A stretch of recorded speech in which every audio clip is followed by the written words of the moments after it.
Today, we are drafting a biggest board team here on Off and On the Clock, myself and John. And you guys, if you want to join us, we still have a few spots left. If you're willing to pony up the $250 for one of the highest stakes NFL draft contests you will see on Underdog, $30,000 up top. Got to get our final cracks in here before the NFL draft, just a little more than a week away. I'm Pete with John. Let's do it.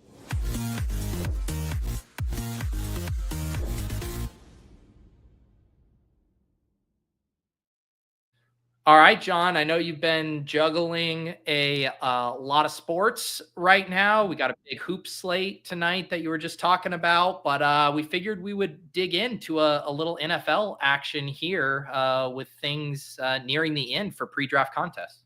Yeah, and me recognizing the fact that I'm probably not going to get the big board volume in which I wanted.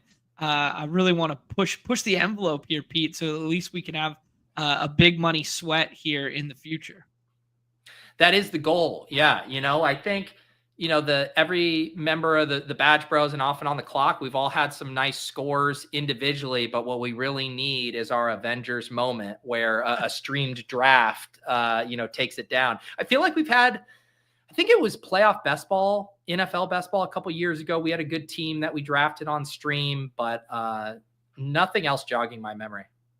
Yeah, I mean, I'm hard pressed to jog my memory too. I can't remember ever having a good team. So yeah, I don't think. I don't remember if we've been close as a unit. I think we've been directionally accurate a couple of times. But how are we doing for fill rate on this one? Yeah, so we still need 4 more people here. You're welcome to jump in as well. If you guys are in other Discords and you want to put up the back signal, go for it. I put a tweet out here as well. But yeah, definitely a little harder to fill these 250s for sure. But I thought the OOTC crew, we could get it done here. Okay, I'll hop in there. We got 2 left. Beautiful. Hopefully we can fill this bad boy. I know people want to draft them, and I know there's definitely interest in drafting them, but it does take like an orchestrated group. That's where the Discord and the bat signal is so huge for this. Yeah, I felt so blessed on Friday night because I did one of these on After Dark, and I'm an old man who goes to bed early these days. And so I was like, if I spend 45 minutes trying to fill this draft, and then, all of a sudden it turns into a 2.5-hour ordeal. But we got that thing filled right as the show was about to start. So we're doing good here. 2 more. We'll get this filled in a second, and then we'll be off to the races. Have you done any of the bigger boards, biggest boards, anything in that vein? No, not yet. We got 1 more spot perfectly. Yes. No, not yet. So I'm excited to do this. The only big boards and stuff that I've done are primarily with you on stream here. So this will be a little bit of a learning curve to just jump right into the biggest one available after having not drafted a ton. Oh, there we go. GME holder and me are in the same boat. Former Dog Bowl participant. Yeah, I haven't seen GME around recently. That's what feels so long ago. That first Dog Bowl, now considering that we had the NFL Dog Bowl, the first NBA Dog Bowl, that first one in Miami now feels like an eternity ago, even though it wasn't, that long as far as the calendar says. No, yeah, it feels like a lifetime ago. And man, it's crazy just how big the games have gotten even since then. Like we thought they were big then. Like we were working off of dog bowls with rake back and kickbacks to get them filled and that sort of thing. And NFL dog bowls this year were filled, on Friday sometimes. So yeah, definitely landscape of Underdog has grown immensely since then. Kramer wants to know, are you going to do any Zambonis? I know you guys did a stream. Was it 2 weeks ago with the putt guys? Yeah. So there's definitely in the archives, that one with Moods and DJ Mitchell there. But then I also did a bunch yesterday. So a little more up to date information there. Streamed them yesterday. I guess I did a big Zamboni and 2 of the little ones, I think, on stream. Okay. So yeah, there's some recent ones there. All right. The draft is filled. And we got some fun names in here. Obviously, some people from the chat. We saw GME. Crutches has been trying to get in these. Shady Advice. Charlie, Line of Scrimmage, was trying to get in the one on Friday. Didn't get into it. We also got X-Spin, OMG, and you and me here going back to back. You love to see it. Love it, man. I heard some alpha going around on your best ball breakfast there. Actually, I tuned into Swolecast to get prepared for this show, and I learned nothing about fantasy football and only exclusively about White Lotus. But on your early show there on Monday, you were saying that you're an expert in the back end of draft boards here. Yeah, I should check the data on it. Actually, it's just like anecdotally, I feel like I've either been like 2, 3, 4, or 10, 11, 12.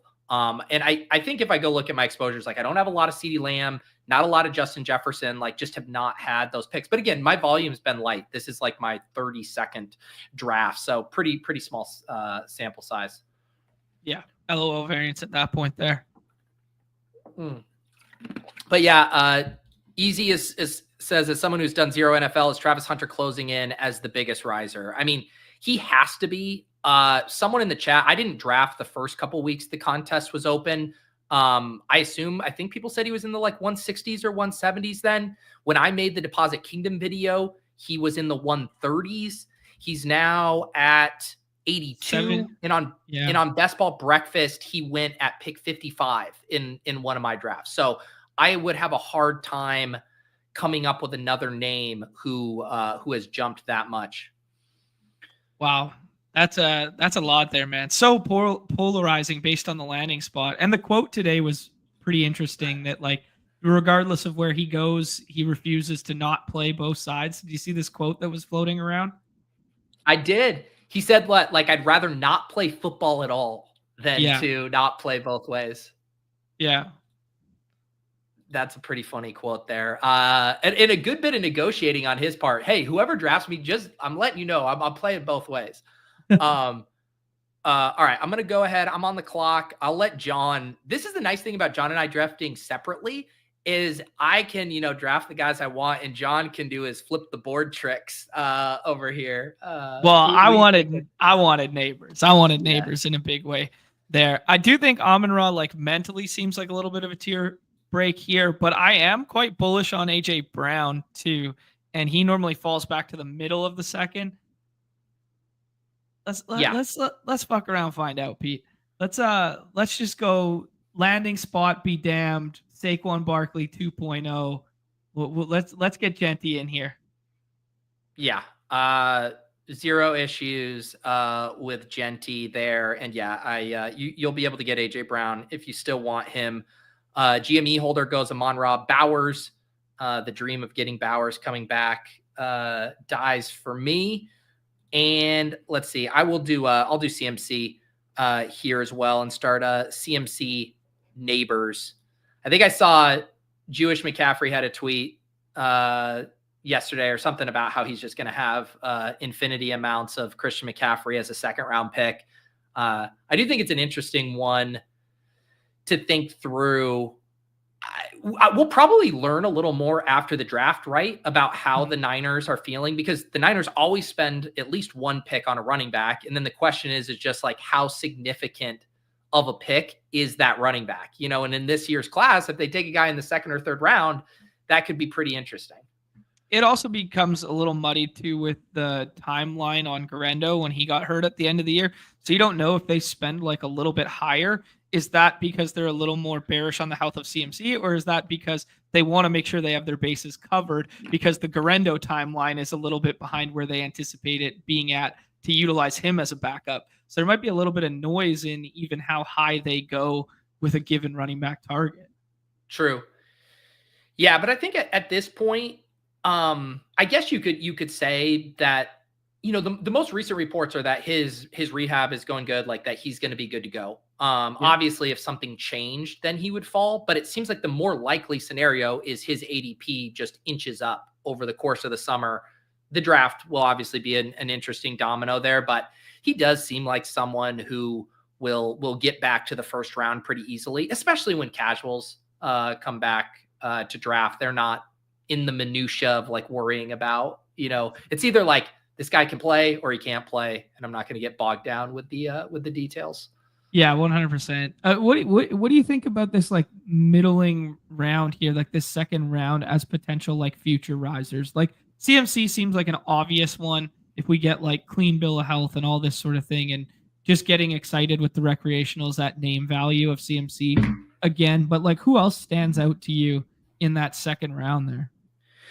So one guy, I talked about this on Best Ball Breakfast, and someone brought this up, and I kind of agreed, was Josh Jacobs. I kind of compared him to Jonathan Taylor last year, where it's kind of like, as the projections come out and people are just staring at it, and it's just like, okay, Josh Jacobs is going to be the lead back for a solid offense again. He returned, essentially first round value last year. Why wouldn't he just kind of slowly inch his way up? But you're always going to have that battle of like the wide receivers. But I could easily see him flipping guys like JSN, T Higgins, maybe the Chargers draft another interesting wide receiver and people are like slightly spooked on Ladd. I don't know, but I could see Jacobs moving up. Yeah, that one stands out a little bit to me too. But like that one's going to happen naturally because of the running back. Recreational is pushing up running back. I do think there is going to be a little bit of a pushback this year in terms of the running back position and the quarterback position based on the scoring of Underdog. Yeah. In what direction? I'm going to go ahead and take Marvin Harrison here. I actually haven't been able to get much of him, and we'll just have a 2024 rookie wide receiver theme here with CMC, Neighbors, Harrison. After you make the pick, tell me what you meant by pushback.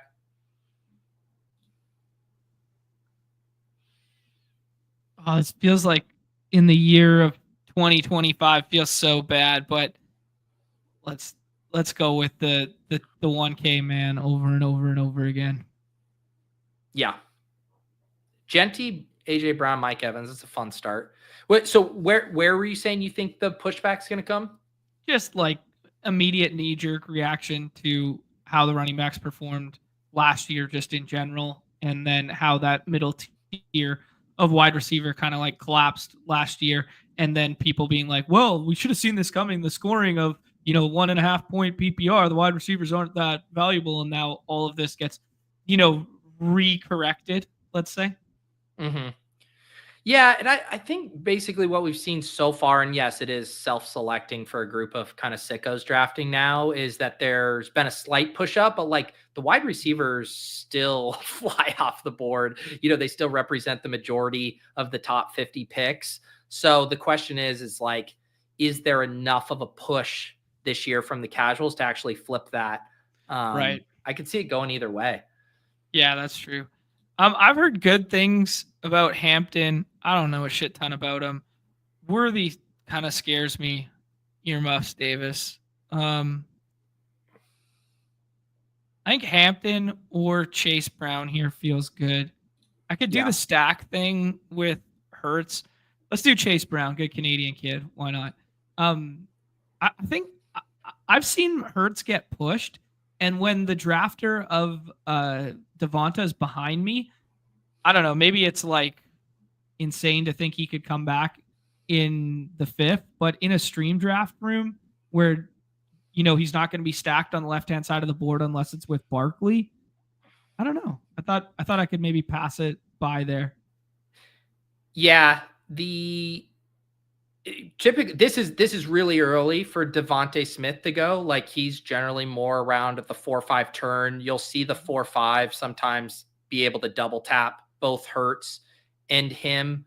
But yeah, I was actually wondering if GME was going to go Devonta Hurts there when he pulled the trigger on Devonta. And I don't even think it's insane. I think it's kind of a flat tier. I mean, we've been drafting Devonta Smith at the 2-3 turn and in previous years, and the outlook hasn't even changed. If anything, you could argue the outlook has improved, and that Dallas Goedert getting traded would open up potentially even more targets for him.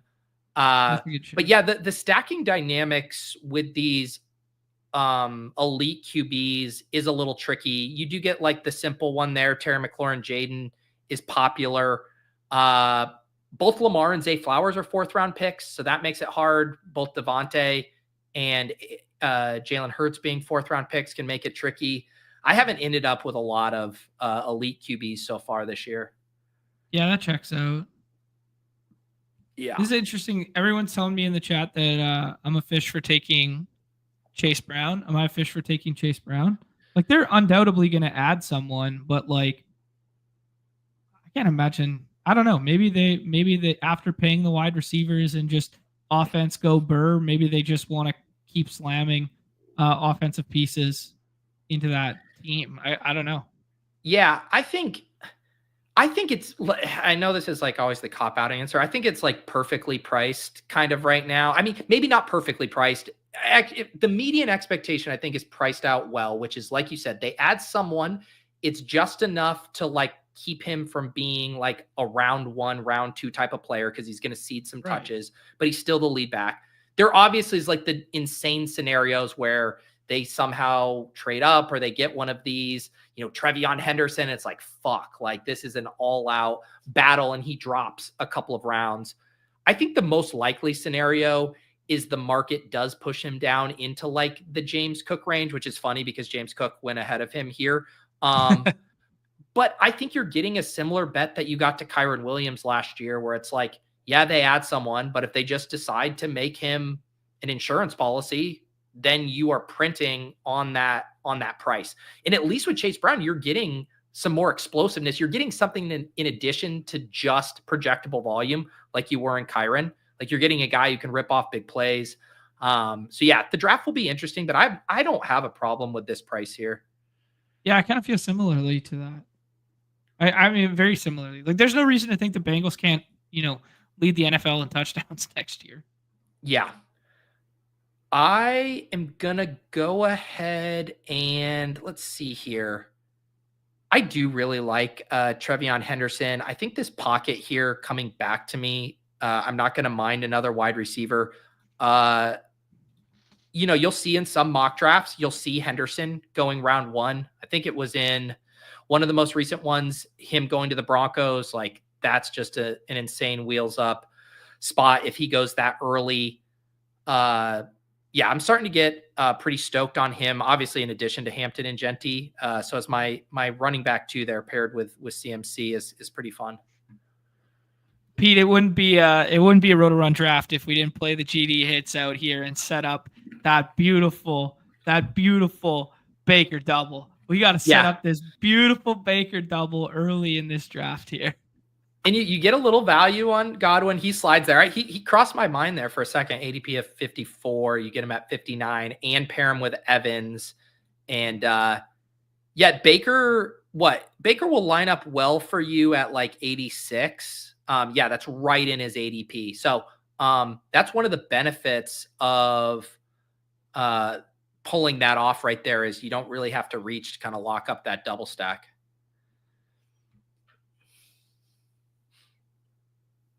Did you freeze on me, John? Is John frozen for you guys as well? Can you still hear me? I think I lost John. It just froze with him just jerking off to his Baker Mayfield double stack here on the stream. We'll now see what John does here as he times out. Now we'll his hand is slowly going down. Frozen hand crank. It'll be, let's see, is he going to get timed out on Alvin Kamara or is he going to pop over to his phone real quick? All right. He gets Deebo Samuel there. Man, what do I want to do here? I do not like this spot, especially after Jennings, Ridley, and Samuel all went. What do I want to do here? Pickens, Judy, Jacoby Reed. I'm going to go ahead and take Kenneth Walker. I have not taken a lot of him. I think the thing that makes you feel good about Walker is like they're not going to add someone of significance in the draft. They feel pretty good about their backfield with Walker and Sharps. Got to imagine they're going to run even more this year with Darnold there. So we'll take a stab on Kenneth Walker. John, you're back. You still frozen, brother? Are you there? How we doing, John?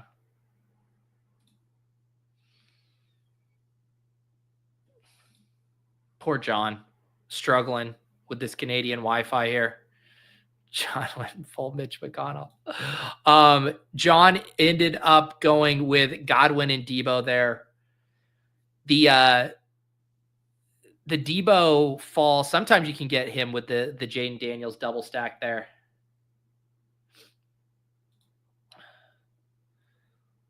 Let's see. John messaging me.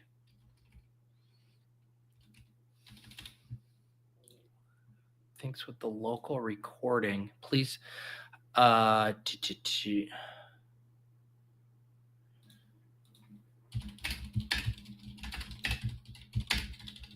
guys. We're trying to troubleshoot what's going on with John's stuff here.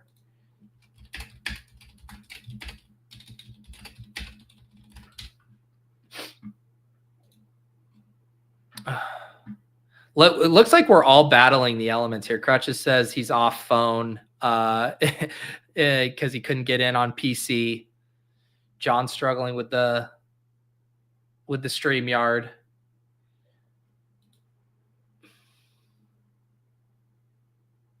What other teams do we got cooking here? Joe Burrow goes. Okay, that's an interesting bit of gamesmanship there. Joe Burrow goes at 47. So the Jamar Chase drafter can't get him there. Yo. Sorry about that. I had to turn it on for another recording I did the other day, and I forgot to turn it back off for this stream. And now in the settings, it won't let me change something once we're live. It's all good. Hopefully it just doesn't happen again and logs out. Yeah. We'll see. It should be fine. It's just me and my hard drives and the S words. It's got nowhere to locally record for me. So when it keeps building up a stream, I might have to just leave and come back quickly or whatever. Okay.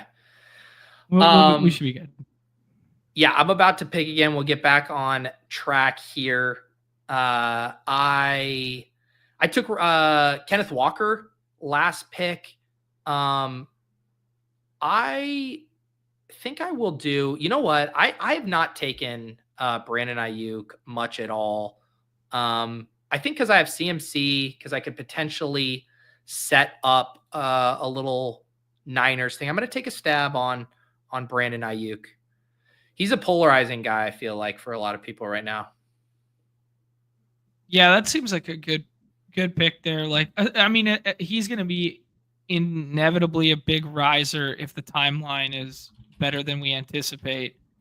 I think I'm going to take Hawk here. I might not have to take it right away because GME's got tight end already covered on the right-hand side, and he probably wouldn't double up. I'm a little skittish on quarterback situation there, but I don't know. He's been – that whole scheme has been quarterback agnostic, so let's take a swing on Hawk. I like the Hawk pick. I think that's solid. Interesting, the one hole did Kittle and Laporta there, so triggering a little bit of a tight end squeeze. But yeah, I think, and Hawk is nice too because sets up JJ McCarthy, who has a really nice price in these for a late stack option. Yeah, right, it also gives me the ability to do this for a little mini too with the Vikings stuff and just take Aaron Jones here. I'm a little skittish. We talked about the contract stuff with Jordan Mason and how they gave him real money and that sort of thing. Oh, John, but I'm telling you right now, Baker's probably not going to come back. I didn't know if you were considering that, but I have him a little pushed down in mind, to be honest. So yeah, maybe I should have just taken Baker. I had him pushed down when I was looking at the rankings tab opposed to looking at the ADP tab. So we'll see. I just I talked about it on Best Ball Breakfast and even on Friday, where it's just the quarterback runs in some of these rooms can get wild. And so if I can get a quarterback stacked up at or around ADP, I just kind of pull the trigger on it and figure it out. from there. So I just took Kyler with Marvin Harrison there, just to kick things off. But yeah, I don't think it's bad. But it's just like the room is probably not gonna give you Baker, 2 rounds past ADP. But if you do, it's a beautiful thing. We'll see. We'll see. Maybe everybody Yeah. stays in their lane and they don't want to do the McMillan thing. But yeah, that was a me not knowing the dynamics of the boards yet move by not just taking him there. Yeah. No, it's fine. It's just like there's just these crazy runs that happen. You can see ADP here. Basically like 100 to 130. It's like 9 quarterbacks just fly off the board. And it's obviously always trickier to navigate on the sides of the board, right? Like when you're in the middle, you can kind of read it, push a guy around, kind of play box out on stacks depending who's on either side of you. But you'll see, we're seeing more and more like this. Like Fields has an ADP of 110. He's even lower in some ranks, and he'll just go at 96 here to the Garrett Wilson drafter because this drafter is just saying he's not going to come back to me at 119. And I just like, I'm not going to fuck around. Yeah, that checks out. Although you probably could push it, the Fields, the guy behind you, I guess doesn't have a quarterback yet. Man, X-Spin is playing very aggressive bully ball with the quarterbacks. Takes Burrow, so one hole can't get chased. Takes his Justin Fields there, so he doesn't go naked to the one hole drafter. That's just how it is in these streets. Bully ball. I respect a little bully ball in the streets. For sure. Everybody's got quarterbacks here, Pete. I might have luck boxed my way here. Never say never. Yeah, never say never. I mean, it was on Best Ball Breakfast. I was marveling because someone did the Chase Higgins and then didn't take the chalk 4-5 turn Burrow. They went James Cook, George Kittle. They said their Hail Mary, and I was like, there's no way this is going to work. Like, not in these rooms. Sure enough, comes all the way around to pick 72, and they were able to pull it off and then get that gorgeous double stack and an extra 4th and 5th round pick in there. Is that the most coveted GM push right now? I think so. Oh, see. You hate to see it. You hate to see it there. That's rough. That's rough. Yeah, Baker Mayfield, not even man. That's just tilting because it's to a Jaden Daniels drafter. Doesn't even have Bucky on it. That's just to twist the knife, John. Yeah, that was just dare we say ADP chasing right there. That was a little ADP chasing move right there. Yup. And now I am going to take Brock Purdy here. Then we'll have Brock with CMC Ayuk. We'll have Kyler Murray with Marvin Harrison. And then that'll put me in a pretty comfy position at quarterback. Yeah. I kind of fucked up the Baker stuff there. I wasn't going to snipe John on Baker. I wanted Purdy. Good. I think if I take Pittman here, I can give myself another out at a quarterback. You should, just so we can figure out if you're on Team Anthony Richardson or Team Daniel Jones. Oh, I think we can all guess which team I end up on that one. I actually am not sure. Really? Oh no, I would just ape in the A-Rich price tag.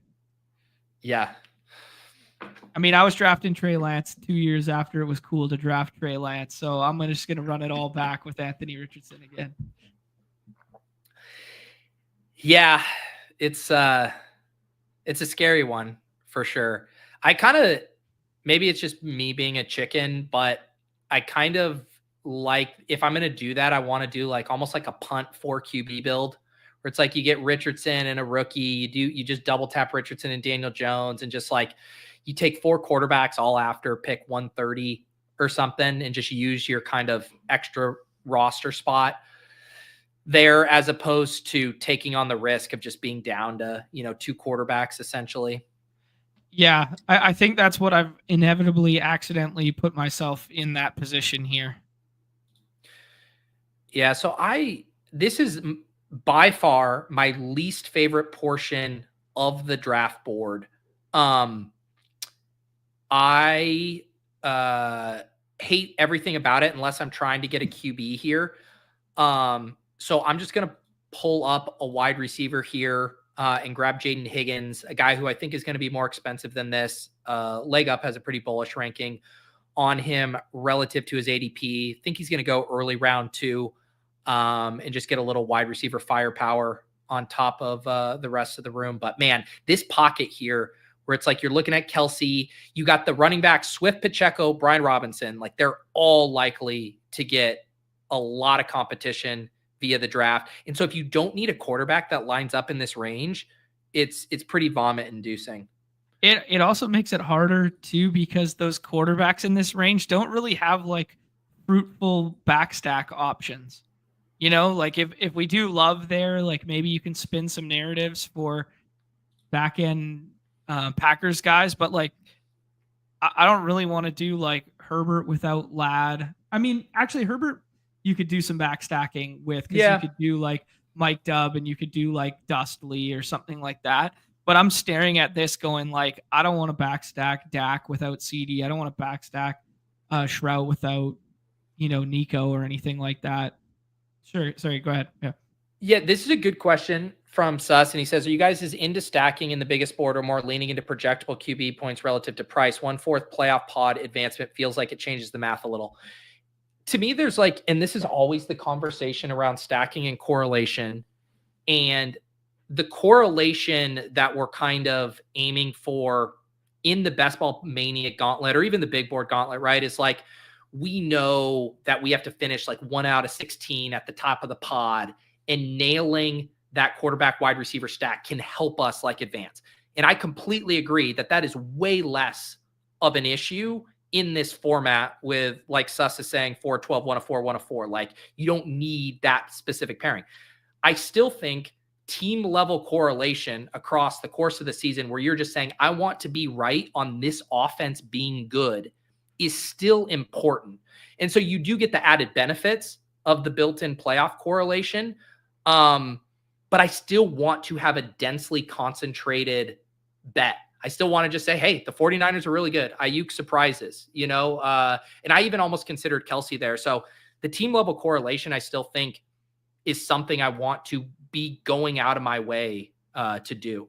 Yeah, it's the old adage of the rising tide lifts the ships, right? Like that's the If we think the Bengals score a bunch of touchdowns this year, well, I don't really care, whom I'm directly tethered to in week 15, 16, or 17 in a smaller field like this.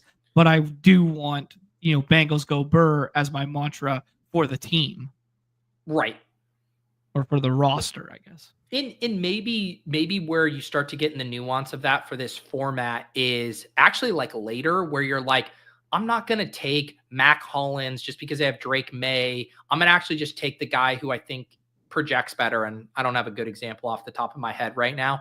But that kind of thing where it's like, you're not forcing the back end and just saying, I am going to try to make sure whoever I'm drafting is just playing and a body at the back end. That might be a way to think about it.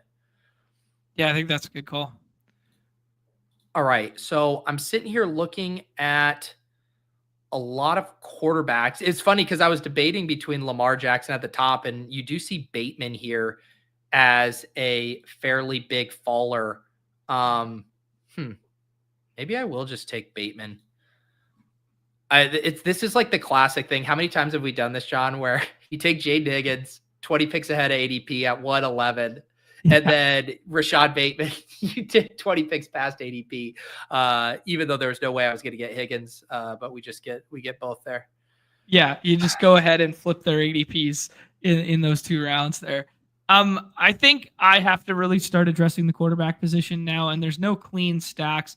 So I'm going to take Jordan Love and then hope Romeo Doubs comes back. And if he doesn't come back, I can throw a dart at a backstack tight end, or I can throw a dart at, Wicks or something like that. Yeah, I normally Kraft is still on the board. When you take already. Yeah, but he went early here. I guess a couple picks ahead of ADP. But I still think Love, like you said, Dobbs, there's Wicks. And they're likely to draft a wide receiver too. So you can kind of throw some stabs at some rookie wide receivers. But I did for Fantasy Life a few weeks ago. I wrote up my favorite backstack quarterbacks, and in Green Bay made the list there. So yeah, you're good now with Dobbs coming back. Yeah, there we go. Now things look a little bit better. This team would look a lot better with Baker there. Yeah. This is the spot where I just I have Kyler Murray, I have Marvin Harrison, and I still have a hard time getting myself to click Benson over some of these rookies in the same range who I think could just Benson's price is going to be Benson's price for pretty much the whole summer. I feel like where some of these rookie running backs are going to move up significantly. So I take Dylan Sampson there, even though I gave a long, hard look to Benson. Can the second year running back narrative be the second year wide receiver narrative of old there with some of these guys we didn't see a lot of last year? Like Benson, like Jalen Wright, like Blake Corum, like that sort of stuff? Or is this running back class just too strong that we stop believing in those guys as secondary options if they add a third back to those rooms? I think it's interesting, right? Because it's interesting if you go into it and you say, nothing has changed. James Conner didn't get hurt, so Trey Benson didn't get an opportunity. Kyron Williams really didn't get hurt, so Blake Corum didn't get an opportunity, and the team still likes them. Or do you start to worry there's a little uncertainty of hey, they spent a pretty high pick on Trey Benson, and he clearly wasn't looking phenomenal in practice because they never felt compelled to really give him a lot of extra touches. Do you get worried about how the team actually feels about them after seeing them for a year? That's the lingering thing in my head. But to your point, I think some of the spots, the pendulum swings too far in the other direction, where it's even look at a guy like Tyler Algier. This isn't a second-year guy. Actually, the best example is Will Shipley, right? A second-year guy. He's going to be the backup running back to Barkley. Gainwell's out. The Eagles are not going to invest seriously in the running back position, knock on wood. That's a really strong handcuff to have. So yeah, I think you could argue that some of these situations haven't changed. We were taking Benson at pick 100 last year, and now you're getting him later. But there is also, I think, a little added uncertainty with a year under our belt. Yeah, well said. I think the ones that stand out to me mentally are the Benson one, the Corum one, the Shipley one, as you alluded to, the Marshawn Lloyd one of they clearly liked him last year. People were talking about him last year, and now all of a sudden he's just not even on our radars at all. What's changed between this year and last? Yeah, because there is a little bit of, we did the same thing with Kendre Miller, and granted, you could explain that away with, hey, the coaching staff hated him, yada, yada. But the Marshawn Lloyd one kind of was a tweener of he was hurt, but he also had some opportunities. And the team was just this is Josh Jacobs' team. Yeah. But yeah, I don't mind buying the discount on some of those year two backs for sure. I'm really learning the kind of quote unquote sweet spots of these drafts that you're accustomed to, and most of the room's accustomed to. That spot where you scooped up Henderson and Walker, that feels like a nice pocket for the double running back if you only have one through the first 4 rounds. And yes. That little a quarterback pocket that you were talking about earlier there, where I missed out on Baker, I should have been taking him there. I think all that to say, I think this is the time for JJ McCarthy to set up that Minnesota double stack. I think this one feels like the spot. Yes, for sure. I think especially with a drafter behind you that only has one quarterback, locking that up there makes a ton of sense. Do you do any two? You said you didn't have a lot of elite quarterback, but do you do any 2 quarterback builds in 20 rounds? I honestly haven't, generally because I still like Shadur and Dart as guys who are really cheap, who I think will be starting in the fantasy playoffs. Okay.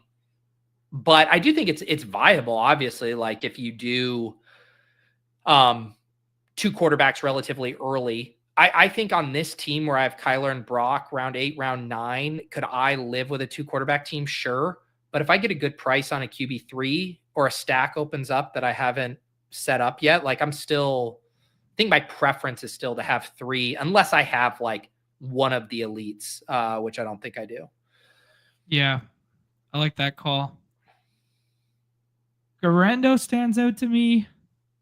I think I'm going running back here. Ray Davis stands out to me. I was never in on. I'll do Ray Davis here. Is that an ADP play? It's a little bit of ADP play.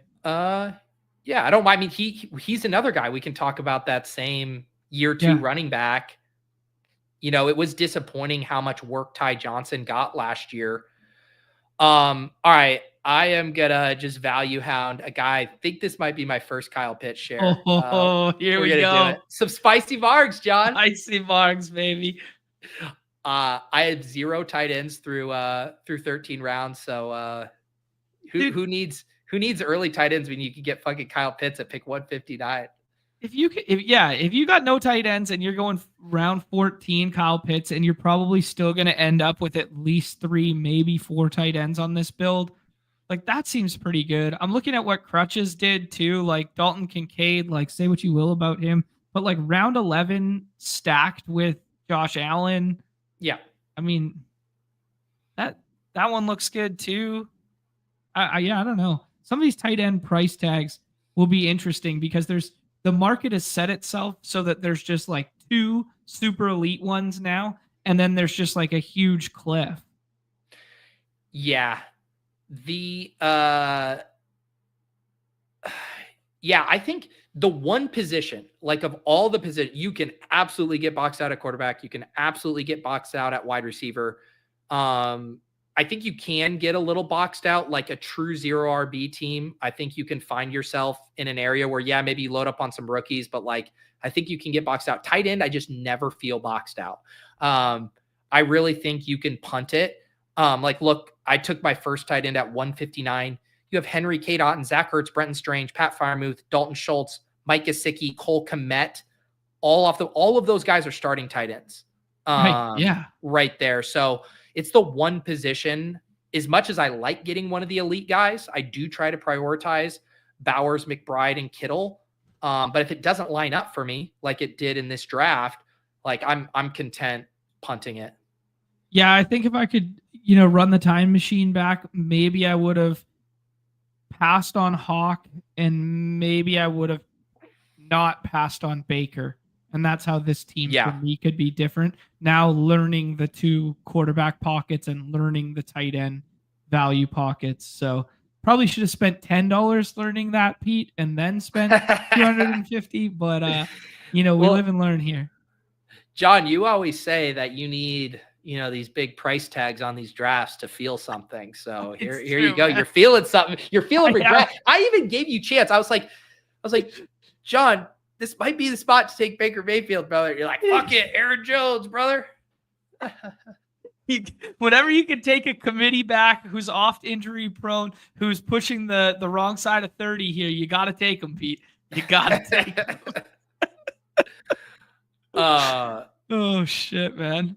I am doing a classic John mistake though in these draft rooms here though, and taking like all the names I'm familiar with instead of just like shooting the moon on some of these rookies down here though. Yeah. Well, we're about to find out if you're Anthony Richardson guy. He's hanging around here. You're about to find out.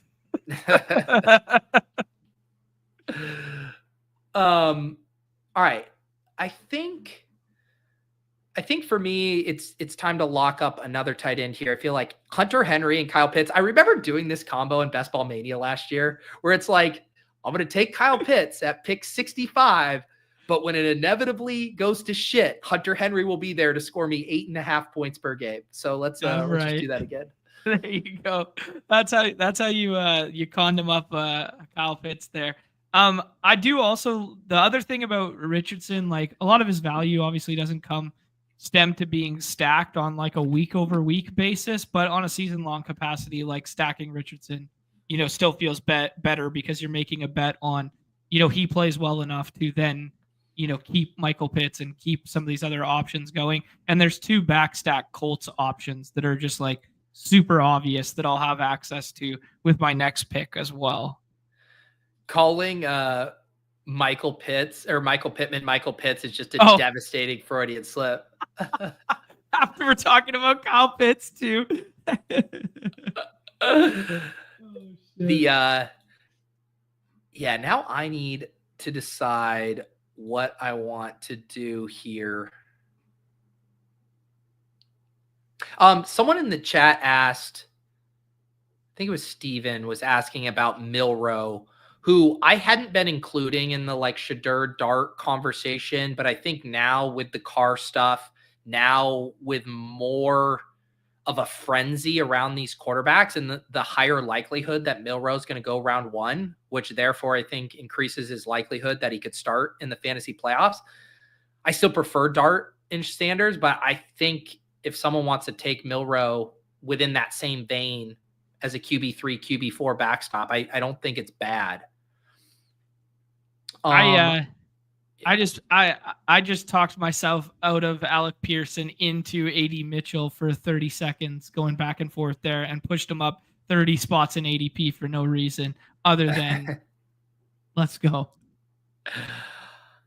I think I might just grab another tight end here and call it a day. I'm gonna take Mike Gesicki. Just try to get a little bit more upside in this room. I think, his baseline isn't maybe as exciting, but we kind of really saw what the contingent upside looked like last year when Higgins was out, where, he was a full-blown target monster in those splits. I pass on like Zach Ertz and Freiermuth, who probably project better from like a median standpoint, but I just don't think have the ceiling if things break right. Yeah, I like that. The funny thing about Gesicki is I think we all in the beginning of the season would have assumed his role was closer to what we saw from Yoshivas than it ended up being. That like I thought the contingent play on Higgins would have been Yoshivas, but it turned out to be Gesicki. You know what I mean? Like we thought Gesicki would be like kind of a little bit of red zone-y and have some design stuff for him in the red zone. And that turned out to be Yoshivas, not Gesicki. And their roles were kind of inverted. And I think that's a good thing for Mike Gesicki to be more of a volume guy. Right. The other big faller here in this draft that Suss talks about is Rachaad White. Honestly, if I wasn't so loaded at running back, I was going to consider him, but with 3 through top 60 and then a couple other nice rookies there, I just was like, what does Rachaad White do for this team? But I think in 0 RB builds, anchor RB builds, like I would have happily have scooped Rachaad White there at pick 185. I think just a nice, even if Bucky takes another step forward, like you're still going to see Rachaad White get some high value touches. He's going to have a floor, I think, of which can be helpful at this price. Yeah, no concerns about, the reemergence of Sean Tucker last year. It's a slight concern just because Sean Tucker looks so good. But the thing is I think how they view them or in how they deployed them was like Bucky Irving can do everything. He can run, he can catch passes. That's a very valuable thing for us to deploy. We view Rachaad White as the pass catching back. You saw those games last year when they were playing from behind against the Ravens, against the Chiefs. Rachaad White out there on the field as the passing down back a ton. And then what do you see in games where they were trouncing someone? They blew the doors off the Saints, and Sean Tucker got to come in and run wild. Granted, that was before the Bucky breakout, the full-blown breakout, but I do think that's kind of how you would see the usage pan out. Like if it's a blowout game, come on down, Sean Tucker, vacuum up those empty, calorie touches or whatever. Whereas I think in competitive games, you'll see obviously a ton of Bucky, and then in trailing scripts, you'd see Rachaad. That's just kind of how it went last year and how I would expect it to go again. Yeah, no, I respect that take for sure. I've always just been so funny when it comes to Rachaad White. Like I've just looked for every reason to always poke a hole. That's why I even was like, what about Sean Tucker? Yeah.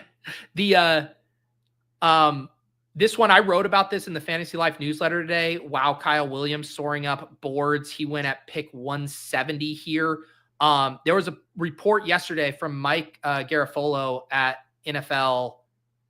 He said that he cemented himself as an early day 2 pick. Wow. What he means by that, I mean, like I at the very least a round 2 pick, how early he means.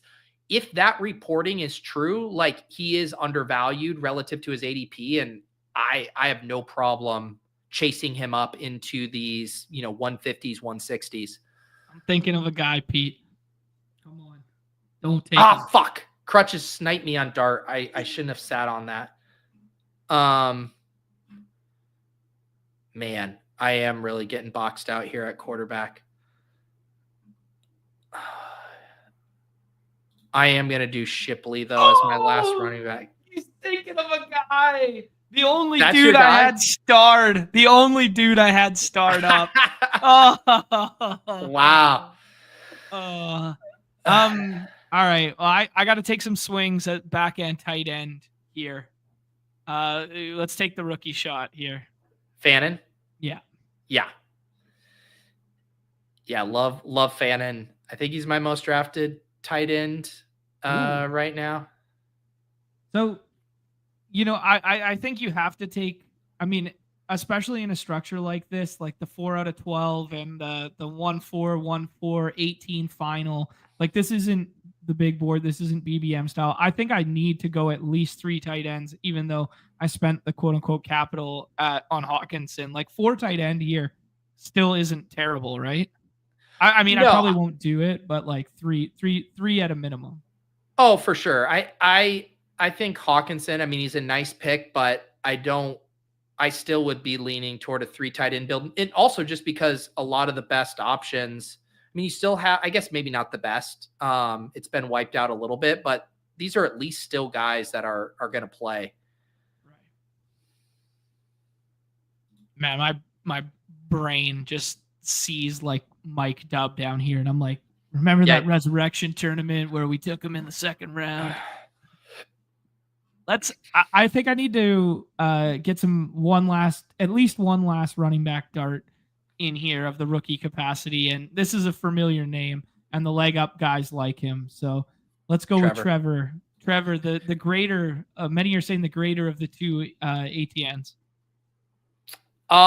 I am going to go ahead and kind of, as we talked it out and being more open to Milroe now being in that dart range of a guy who's going to go round 1 and have a chance to start down the stretch. I'll go ahead and tack him on as my QB3 there.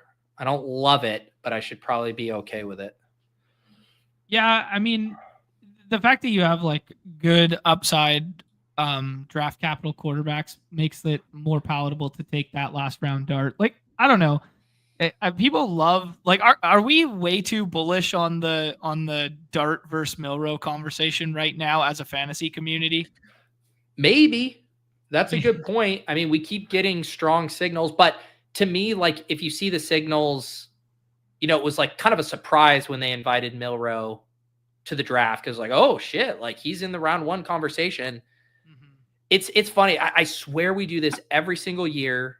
Like the film community and everybody comes out and we like nitpick the shit out of these quarterbacks who have a ton of flaws. We're like, not a round 1 prospect, not a round 1 prospect. And then it's like, well, fuck, 7 teams in the league are desperate for a quarterback, and they start to look really good, and they all go way higher than where we all thought they would go in February, essentially. It's like clockwork.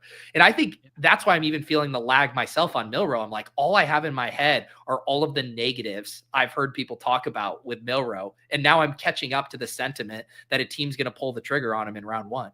Yeah, absolutely.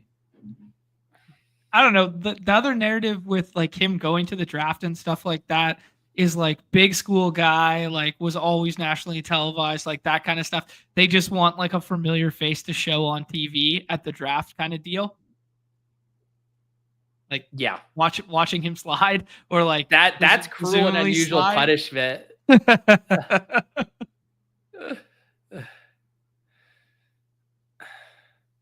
All right, I gotta see 2 more picks. how I'm gonna.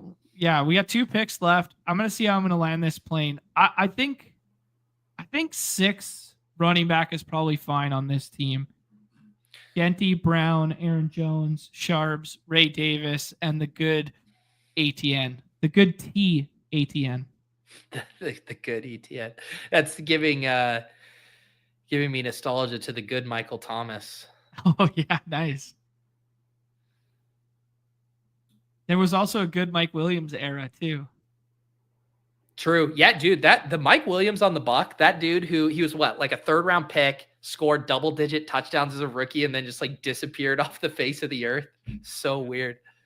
And then there was the one from SC on Seattle too, and was like a undrafted rookie signee who, yeah. Anyway, I'm gonna take Torrey Horton. I think another guy whose draft capital might surprise. I think he could be a round three guy, giving me a little shades of kind of like Jalen McMillan stock last year, just kind of slowly ticking up before the NFL draft. Here is in the ball knowers of leg up we trust right here with this pick. This is Mason Taylor. Is this a good pick here? I mean, his dad is Jason Taylor. How could it be wrong? Oh my God. If that's wrong, I don't want to be right, Pete. Holy shit. I just learned that his dad. Wow. Okay. They had a good bit about it on ADP Chasing too, of naming your son the same first name with just one letter shift from Mason to Jason. That's such a good flex. Is that a better flex than going with the junior? Like it's less on the nose, right? What would you rather have, John Jr. or Ron Jr.? Well, I don't want Ron, but Don. We'll give him Don. Don Jr. Don Jr. Yeah, you definitely want him to have that name.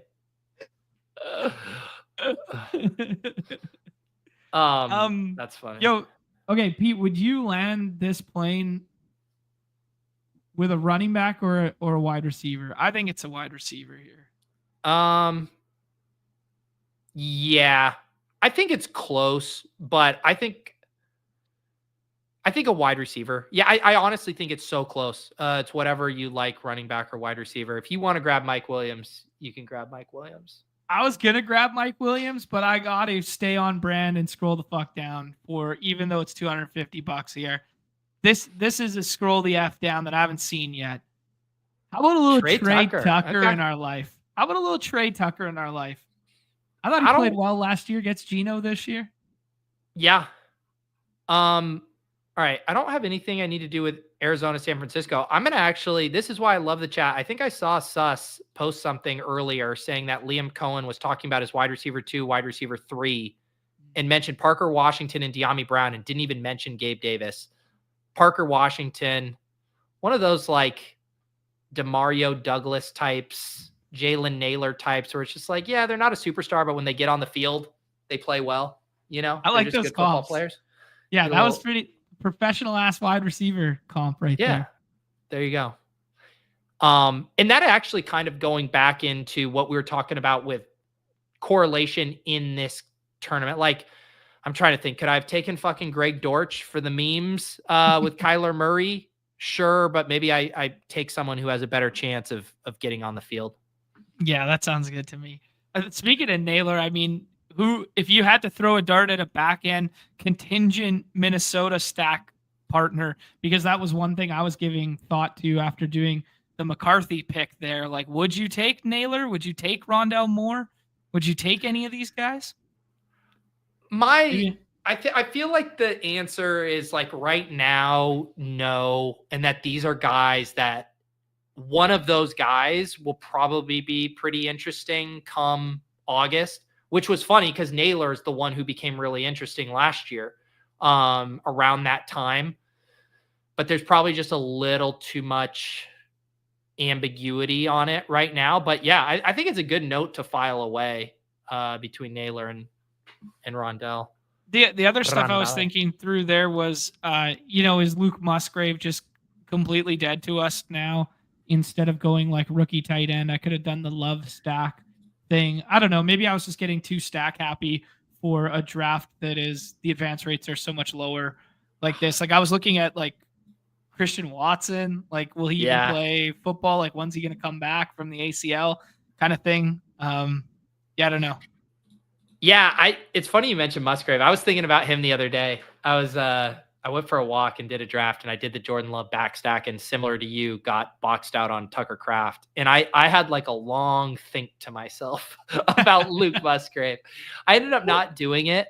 But I do think it's kind of funny, right? In that could the pendulum have swung in the other way, where it's like initially we were all kind of too overconfident Luke Musgrave was the guy. And then we kind of started to hear more and more that, oh, maybe this is closer than expected. And then their ADPs ended up kind of crossing the sea. And now you might be able to say the other way, like, has it flipped too much? I think Kraft is obviously the preferred, but Musgrave going undrafted, at the very worst, you spin decent contingent upside, right? Like if Kraft were to get hurt. But this is a classic old school example of the Hayden Hurst and Mark Andrews, and how the draft capital was spent on Hayden Hurst as a first rounder and was taken above even Lamar. And then the pendulum flipped once they realized the other player was actually good kind of deal. This kind of happened with the Packers, right? Where it was like, once Kraft got his opportunity, they spent decent capital on both of them, right? Like they were second and third round picks, both of them, were they not? So same draft year too. So yeah, same draft. Let's recap a couple teams. Someone in the chat was also curious about Shady Advice's team as well. John, I'll first recap mine. You can recap yours. We can check in on a couple others there. For me, Kyler Murray, Brock Purdy, and then a very conflicted Jalen Milroe selection there. 6 running backs, CMC, Trevion Henderson, Kenneth Walker, Dylan Sampson, RJ Harvey, Will Shipley. Love my running back room. Not too many qualms about that. Malik Neighbors, Marvin Harrison, Rashee Rice, Brandon Ayuk, Jaden Higgins, Rashad Bateman, Torrey Horton, Parker Washington. First 3 were really nice. Ayuk, Higgins definitely have both a wide range of outcomes there. But Bateman, Horton, Parker Washington, I think a solid wide receiver room. And then the punt tight end build, Pitts, Henry, Gesicki. Kind of gross, but I think just enough there to keep you alive, basically would be the hope. Maybe it's just because I know the names and recognize the names and like that sort of deal that I'm like, hey, that's not even that bad there, Pete. Like maybe that's just me not being caught up to speed with like the rookie landscape of the tight end position. But like I see that and I go, man, I should have just punted tight end. I mean, yeah, it's like I said, you can build very nice looking punt tight end teams because it's just the deepest position. Read your team here. What did you cook up? Yeah, we went with a 3-6-8-3. We probably should have taken Baker, but we got Jordan Love, JJ McCarthy, and A-Rich here. Then we got Genty in the first round there. We took Genty over CMC and over Amon-Ra St. Brown. And then Chase Brown, Aaron Jones, Charbonnet playing the GD hits with that one. Yeah. Ray Davis, Trevor Etienne, not to be confused with Travis there. AJ Brown, Evans, Godwin, Debo, Pittman, Dobbs, A.D. Mitchell, Trey Tucker, who, shout out to Charlie in the chat, said he liked that pick. He's got 8% thus far. And then we got Hawkinson, Fannin, and Mason, not Jason Taylor. Yeah, I like the structure of this team. Literally, the only note was I would swap out Baker for Aaron Jones, and then you could get another running back where you selected JJ McCarthy. 155. You could probably get another rookie dart there, and you feel really good about that 2v2. But otherwise, like this team, maybe sprinkle in a rookie wide receiver to that room just to give it a little upside. But A.D. Mitchell, year 2 guy, you got a little pop down the stretch there. I like the barbell tight end, grab Hawk up top and then throw darts on 2 rookies who could get pretty good capital. But yeah, not too bad for your first one. Yeah, it's not too bad for a first one is the perfect takeaway. It's like, hey, this guy's dusting. He's knocking off the rust. That's what he's doing right here. Let's do a quick. Someone wanted to see Shady's team. What did he do? Okay, he did the 2 quarterback thing. Lamar and Penix. Wow, 8 running backs. 8. Mixon, Connor, I guess kind of 0 RB-ish. Benson. Wow, doubling up on Arizona. Algier, Wright, Corum, Eckler, Lakeem Allen. He basically heard our entire conversation about year 2 rookie running backs and said, let me get them all. Puka, London, Adams, Burden, Downs, Slayton, Tutu. Interesting. Did he get sniped on Stafford? Or did he just stop? Because Puka and Adams there. Interesting. And Atwell. He's got 4 Rams pieces and no staff.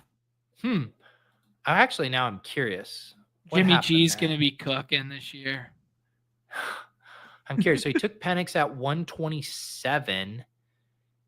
And Stafford, I mean, he passed on Stafford at 162, didn't come back to 175. I mean, Stafford's ADP was 149. So he could have had him. Shady. Wow. Tried to push Stafford. What have we been saying to you guys? You can't push these quarterbacks. John tries to push Baker. Shady tries to push Stafford. Yeah, but Shady's smart. I'm just fucking around out here. Yeah, no quarterback is safe in these rooms. And then let's see, we had Crutches. Crutches had the Allen, Lawrence, Dart. Did get that stack with Kincaid and Shakir. Nice little mix here of some rookies, Giddens, Jordan James, Noel, Besh, Jalen Royals to round out his wide receiver room. Looks solid there. Lawrence stacked up with Brian Thomas. Not too shabby. In the ratio of real profile pictures to fake profile pictures, I'm digging that. You know what I mean? Like having exactly. three wild cards in the wide receiver room, 1 at the quarterback position, 1 at the tight end. They're like jokers, man. Like these are like deuces are wild right here where he has 1 rookie at each spot minimum. That's right. That thinking of these as playing cards is really funny because it's like some of these will be aces and some of them will be deuces. And it's just like which playing card are they going to turn into? Let's check out my guy Charlie. A 3-5-10 2 build, getting up to 10 wide receivers. Nix, Darnold, and Young. So kind of punting quarterback there. Gibbs, Hampton, Pollard, Swift, Ollie Gordon. So kind of a lean but strong running back room. Goes deep at wide receiver.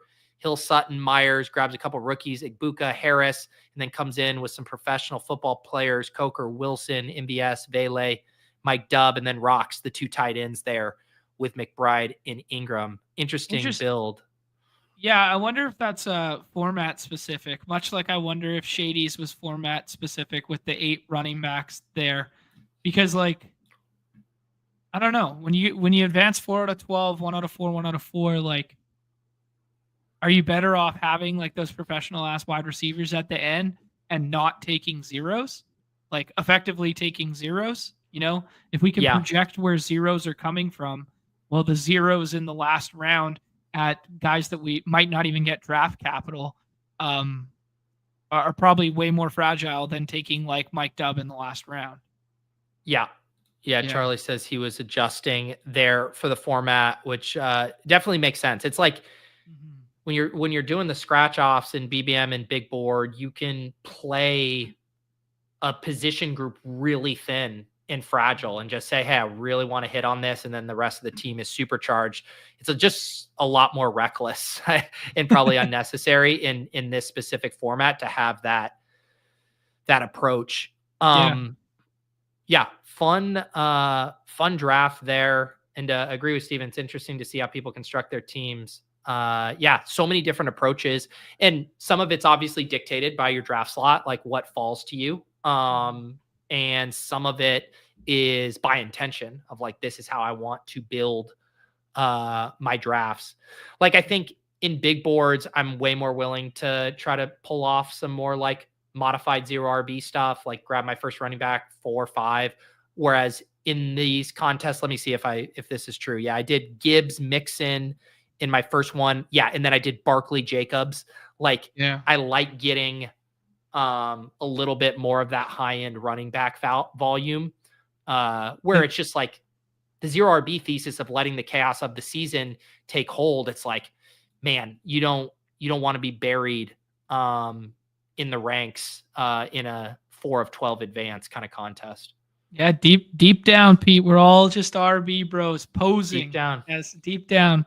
We all know that the old standard format scoring on ESPN back in 2002 is where we all come from here. And when $250 get put on the line, Pete, we all revert back to it. It's so true. Musty, any idea when we will see some puppies roll out? Puppies are going to be after the NFL draft. I don't think too much more is coming. I know I'd already seen Hope mention people had been asking about rookies and sophomores. They said that was going to be a summer thing. Puppies, obviously, a summer thing. I haven't heard too much yet as far as like the exact plan for the early rollout. Last year, they had the stages, right? That was kind of the thing they talked about, was like the calendar. And it's like, this is the first batch. Then there was a few other batches, but I don't know if you know anything else at this point, John. No, I would envision something similar to last year where they had the staged rollouts and, just a revised and revamped version of that. But I have no insider information right now. Yep. Also, someone in the chat was asking for a pick'em. Did you make one on the Membies only stream? On the Membies only, yeah, we made some home run ones. So we had some fun with some potential home run calls today. Obviously, those ones being, low dollar price point, high ceiling outcome kind of entries. I'll probably cook something else up. We're on a little bit of a heater with some of these pitching ones the last couple of days. Thanks to people in the Discord, honestly, not just thanks to me there, but we've been rolling some out there. What's this one? Total bases right here? This was Nez. So Nez put this one out on Twitter, and I tailed. I had a 60% profit boost in my account. So this was Jacob Wilson, higher than 1.5 total bases, Kerry Carpenter higher than 1.5 total bases, and Judge higher than 1.5 total bases. And then with the 60% boost, had a nice little multiplier on it. Pete, I gotta ask you, and my boy Nez there, the aren't you worried on Aaron Judge today? Aren't you worried that he's 1 for 21 lifetime against Michael Wacha with 12 strikeouts? Aren't you worried, boys?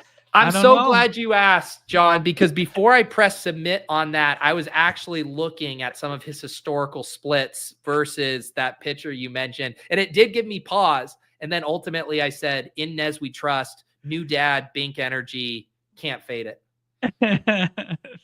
I respect it. No, it looks like really good hitting conditions in New York today. So I think the Judge stuff, the batter versus pitcher shit is a little blown out of proportion here. I like that one, but it is the hits here for Nez to have a Jacob Wilson one in there. Coolers were at least a month away from the NFL schedule. I think late May or June. It's normally mid-May. It's normally like 2 weeks after the draft. In previous years, I want to say it was like May 10th, May 14th, May 15th. I think, I don't know if they've trickled it out. It is so weird how it's like not a concrete scheduled thing, when it happens. And then when it does happen, ESPN's like 9-hour schedule release party. But it's crazy because everything else in the NFL calendar is so well defined with the exception of the calendar itself. Yeah. I did need to check in on, so I autoed some golf teams, at lock. And so did we advance? So I did. Dude, advancement is on Wednesday. Dude, how about this for an auto, bro? 5 scramble returns, 3 of 5 advance rates, autoing off ADP. Who says ADP isn't efficient? Well done, Pete. The golf show, man, the golf show that we did with AMAC aged like wine for the Albatross stuff. I went through mine the other day before wildcards. I had 13 out of 22 advancing, and with the wild cards, I'll probably end up with like about 15 out of 22. And the whole thesis of the play was around Rory. And the thesis around Rory had nothing to do with him winning the Masters. It's the fact that he holds course records for week 2 and week 17. So the Rory stuff hasn't even come to fruition, and he's already won and pushed us through. So very cool. Wow. That's that was a good show. I actually tossed that on, but clearly didn't take it to heart in that I auto drafted instead of manually drafting those. I should also mention if you guys are in the hoops playoff hoop streets, we did a really fun show last week with Scott Bloomstein, who won the dance last year. I guess a quick question for you, John: has any playoff seeding or any other developments shook out since we recorded that? Yeah, a little bit in terms of like matchups. So like the pairing of certain teams isn't as ideal as it once was, just based on like where the play-in will be and where whatever happens, primarily the Western Conference, where like you just kind of don't want the Warriors with you don't really want the Clippers with the or you don't with the Nuggets anymore. And then so some of those back stacks that we were doing of like double West teams have cannibalized one another. So it's actually led me to flipping the board. Shocking development here, a decent amount. And I did like some Rockets in the first round stuff, and I did some Knicks in the first round stuff as well. So yeah, outside the macro stuff aged quite well, and the majority of the pairings aged pretty well. But I did a re-up on it yesterday as well. If people are interested in the dance, I think I did 2 or 3 of them on stream yesterday. That's awesome. Great time for playoff drafting between the Zamboni and the dance.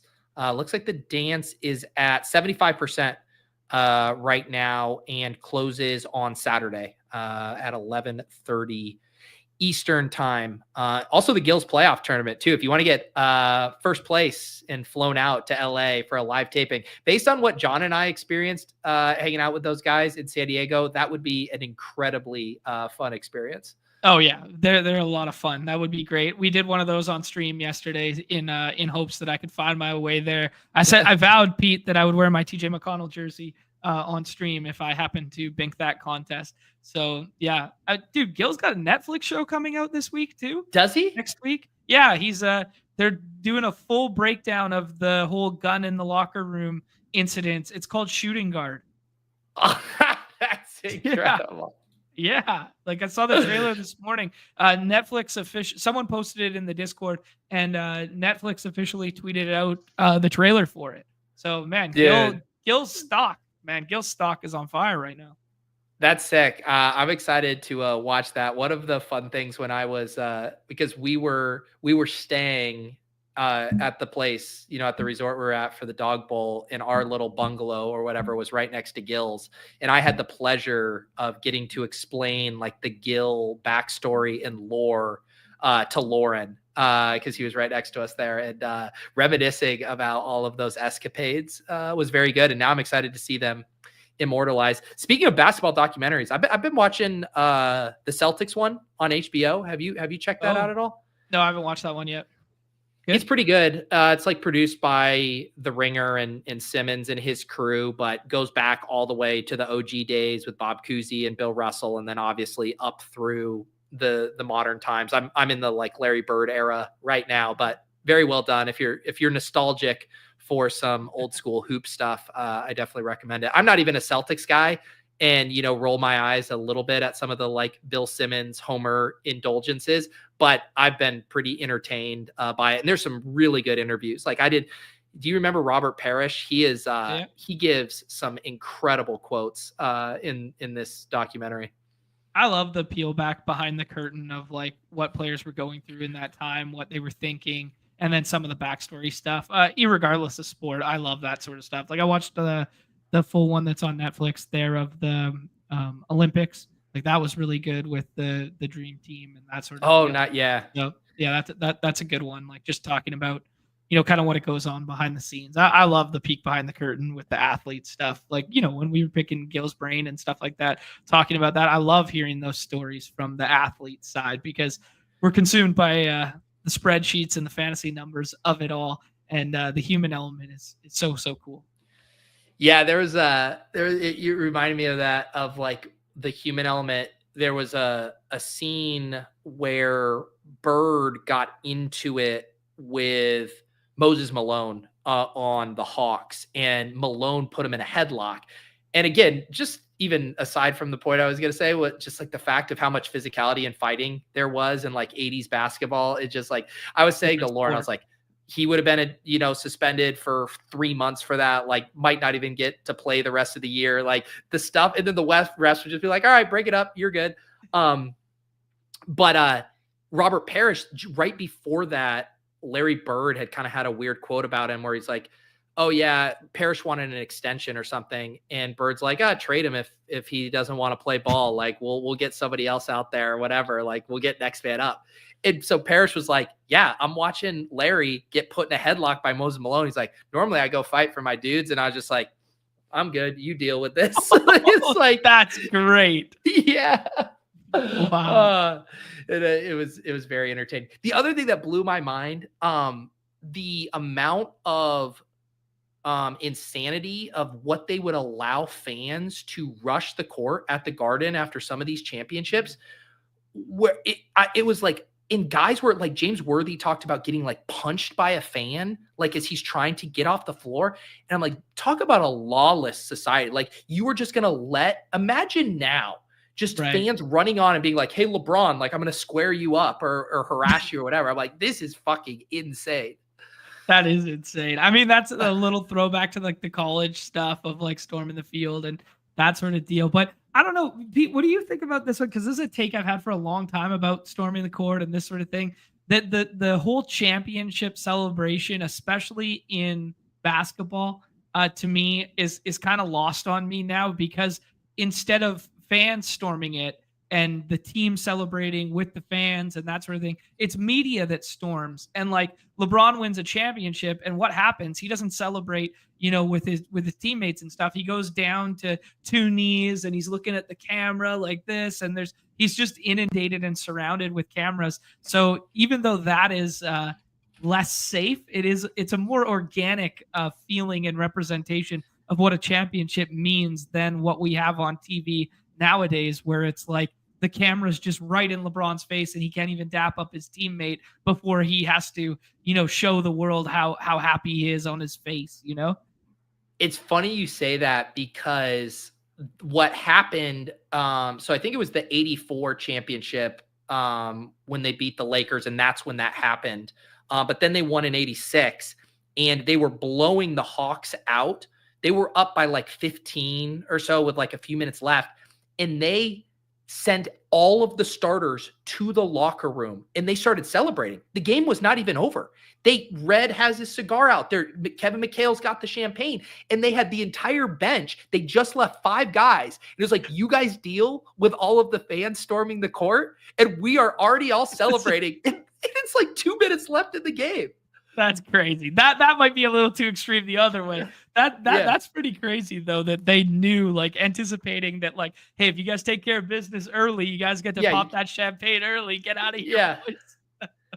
It is there. Yeah, the footage on the I think it was the 84 one, the Lakers one, and you watch it as the clock, strikes 0 and they win, and Larry Bird makes a beeline for the tunnel, and he's elbowing fans out of the way. He's just like, he knows, like, in their head, they're like, you're about to win a championship, and these guys are fighting for their goddamn life. They're like, I have to sprint to the exit. I'm like, just like, how is this allowed? It's insane. Right? Yeah. You think they could get away with it nowadays too? Still, surely there's not enough manpower in the building to stop if we wanted to go back to that era of the fans just going, fuck it, here we go.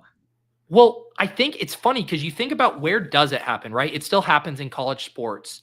And one of the things, you think about the proximity that college sports or college kids can get to the court, right? Like, there's student sections that are like right on the court. And one of the things they bring up even in this documentary is like, back in the day, the lower bowl at the Garden used to be filled with just blue collar workers. Like, there was not 2 to 3 rows of just celebrities and corporate seats and all of that. And so you had these people who were just like living and dying by this, that weren't just there as an event.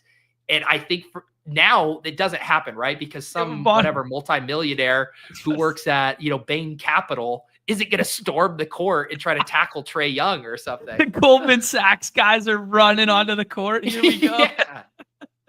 No, it's yeah, that's true. There is this little buffer of like 5 rows of the white collar keeping the riffraff above kind of deal. Those guys can't make it down from the top rafters anymore. No. Also, price point wise, like, has changed so much because like how much money these guys are making and how much the sport's worth now, that like it's just so expensive to get in the building to begin with for a championship, that there's less of like the raw laundry bros who are pissed drunk that want to just, rip their way onto the court.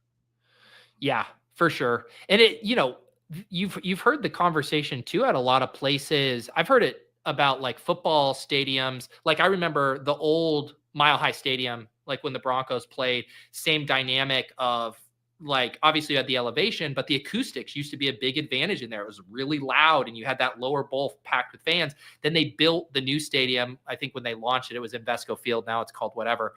And it was like way more like spread out, way more box seats, way more there. And like people talked about like actual decibel levels not being as high as they once were, that you actually lost some of that home field advantage by changing the way the stadiums and how the seating worked. Yeah, no, 100%. Like that was really prevalent in Seattle when they built the original Quest there, and they basically built it so that noise would stay contained with like the angling of the roof. And then the Huskies rebuilt their stadium and played there for 2 years, and were like, holy shit. And then they copied basically the exact same roof angle for the greatest setting in college football. Yeah, it is like the way stadiums have evolved. Like a lot of the stories from those series in the 80s at the Garden, they didn't have air conditioning, and they're showing everyone in the stands in the locker rooms just like dripping sweat, like literally looks like they're in a sauna out there. And one of the things was like Larry Bird was like the only one who seemed like he was not fazed by it. It's just like the conditions they have to play in now relative to like how manicured and how controlled everything is pretty incredible. Yeah, very much so. All right. I will spare everyone reminiscing about a documentary I just watched, but if you want to watch Celtics Pride on HBO, I've been enjoying it. What else do you got going with your schedule this week?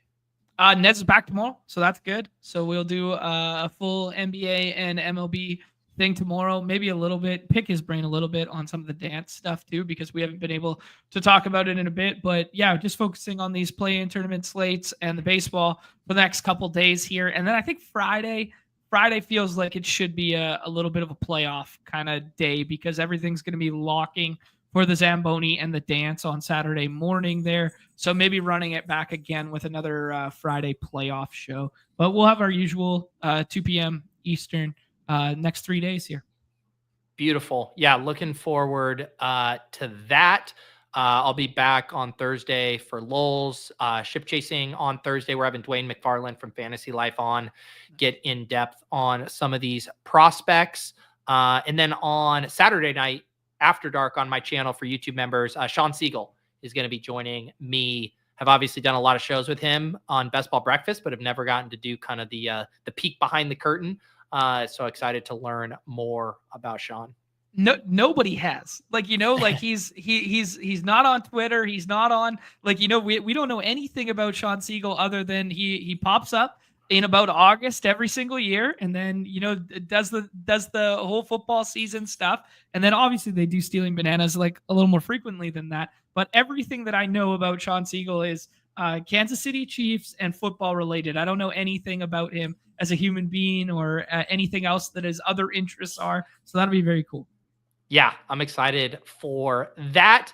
Shout out to, we got some membies here in the chat. Gino becoming a YouTube member here on the Badge Bros. All kinds of premium content streams for you guys here on both of the channels. And excited to, go ahead. Sorry, just say one more thing on premium things. The basketball stuff from earlier today and the baseball stuff aged pretty well, but there has been a couple like massive shifts that took place in like the 2 hours after that. They've mess with the projections, and there's no ADP on the 2 gamers. So just people be mindful of the combos that like Jimmy Butler was like a 6th overall pick, and now he projects as like a 3rd overall pick. So just be mindful of some of the combos and like that sort of thing that's going down in those rooms right now. If you want to flip the board in quotations, pushing up, Trey is kind of like the move now. All right, there you go. Yeah, 8K up top in that contest. Not too shabby for April hoops action. We should have Nez back on Off and On the Clock next week as well, which will be great. So we will see you guys next Tuesday at our normal time of 1:30 Eastern. For John, for the chat, I'm Pete. This has been Off and On the Clock. We'll see you guys next time. Peace.